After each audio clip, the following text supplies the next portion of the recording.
Dove Cameron has been open and honest with her followers about her true sentiments and emotions ever since she became well known. She started vulnerable dialogues on significant issues like mental health, gender identity, and societal pressure by exposing the genuine highs and lows of her journey. Talks about not feeling like a Disney girl. Dove has now opened up about how her career began on the Disney Channel and why she felt like an outsider there in a recent interview. She said that she never had a specific moment where she concluded that she was a Disney girl. She never looked at Miley Cyrus, Demi Lovato, Selena Gomez, or any other Disney girl that came before her and thought that she was just like them. Instead, she was always painfully aware of the fact that she didn't belong in that niche and that she never would. Cameron said that she had a major imposter syndrome because of which she didn't find herself looking up to someone else for a career roadmap. She debunked the popular narrative that she followed in the footsteps of Miley and Demi and Selena, and hence she went from being a Disney girl to a pop star. According to her, it just happened by accident. She compared her journey with that of the three most famous Disney girls, saying that all three of them became famous together at the same time, while in her era, she was all alone. She had a relatively solitary journey given that she did live in Maddie, in which it was just her and her, while she shot for Descendants in Canada. So she has not had a journey comparable to anyone else that came before her. When questioned if she was in a group chat with other Disney kids who were in healing, she thinks it's unexpected that she's only ever met Selena and has never been able to meet anybody else. She stressed that in her life, everything relating to her work has always come in fourth and everything personal has always come in first. Her life has frequently been focused on counseling, writing in a diary, creating songs, and reading poetry. She claimed that she seldom ever crosses paths with other people. Discusses her sexuality in context of her discography. The star's first top 20 success on the Billboard Hot 100 Songs list came from Cameron's 2022 smash Boyfriend, which peaked at number 16 on the chart for the week ending June 11th, 2022. She became the top emerging talent in the United States for the first time when she rose to number 1 on Billboard's Emerging Artist chart. She claims that because she identifies as a queer artist, each one of her songs is queer, but in no way implies that every song she writes declares I am gay. Her artistic expression will have plenty of room to discuss topics besides her love of women. Justin Bieber has previously published a song with the same name before she debuted her hit Boyfriend. Ariana Grande has as well, as have Selena Gomez and Ashley Simpson. She recalled a time when her record company suggested that she change the song's name to Gentleman because there were several other songs with the same title. She was strongly considering titling it Boyfriend, though, as she is keenly conscious of the blend of who she is in the public eye. And it is so very different from who she is. People frequently inquire about her personal life from her time working for Disney, stating that since she was blonde, dated guys, and appeared on the Disney Channel, how could she possibly be gay? She claims that people frequently fail to recognize the fact that there have always been a great number of other dimensions. It's only that she couldn't have expressed such characteristics in the environment she was in. Cameron claims that as she has developed into the person she is now, she is settling into the freedom to make fun of others who misunderstand her. She was asked in the interview that her song Boyfriend appears to be toying with the gendered connotations of such a familiar word. She then clarified that although this could be the case, it is not in the sense that she is bragging to her admirers. I tricked you, and now here I am. It's actually exactly the reverse, and so much of what she's come up with so far makes her seem as if she's roasting herself. The fact that boyfriend is such a false term helps her recognize who she was and who she is today, and she enjoys discussing the differences between the two in more depth.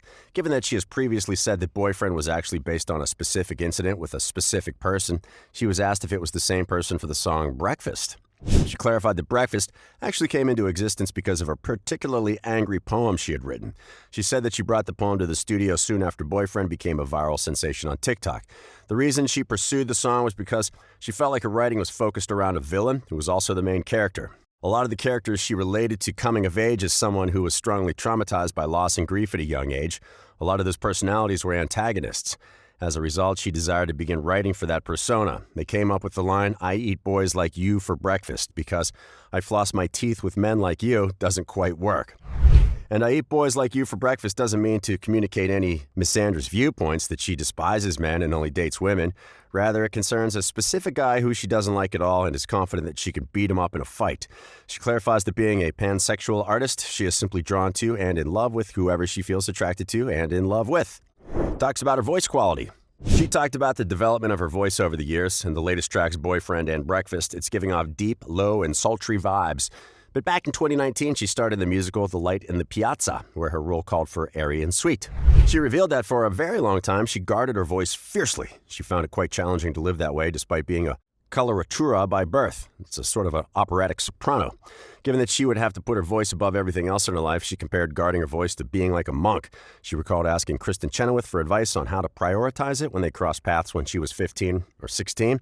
As soon as she heard everything she would have to accomplish, she believed it to be practically impossible, since she could either do all of them or just do everything else she wanted to do. Her voice has therefore suffered harm over time. She eventually accepted her raspier voice and learned to live with it.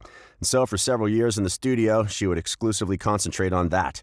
Given the damage to her voice, she claims that it would take months for her to fully recover before she could assist with coloratura placement once more. According to Cameron, it's quite intriguing that the damage you've caused to your voice is what makes it fascinating.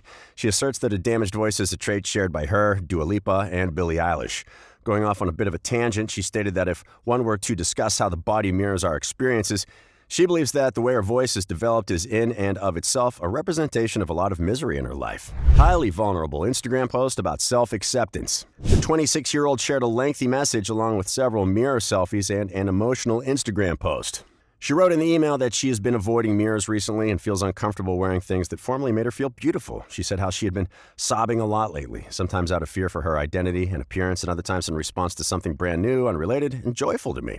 She went on to say that she has never really loosened up enough to discover her true identity outside of the fight, flight, or freeze reaction. However, the self-image still manages to make an appearance, slipping in just enough to give a clue as to who we may be if we didn't feel that we had to be anything except the self.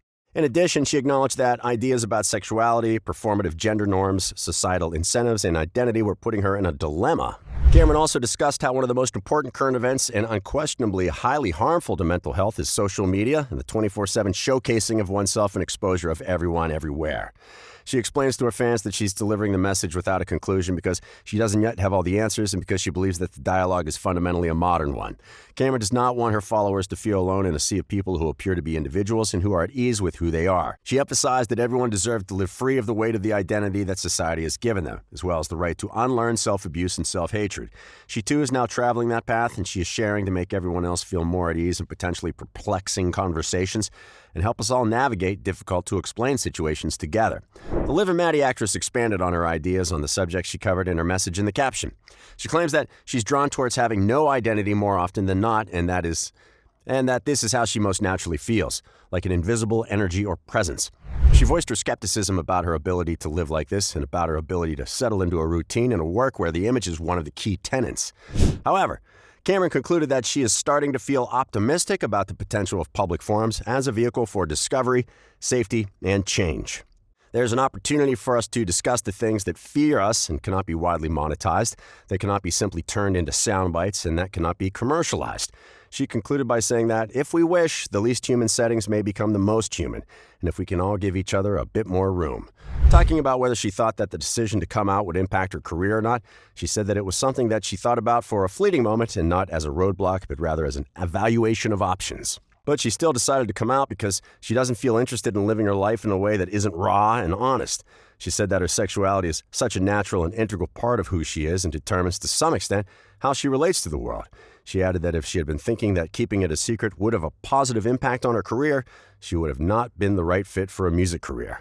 Reflecting on homophobia in the U.S., she said that she does think that we wouldn't hear about it as much if that mindset wasn't under threat because it would be the mainstream voice. We'd never notice. Well, that's all for today's video. If you've enjoyed it, be sure to give it a thumbs up and subscribe to the channel. We'll see you next time. Bye.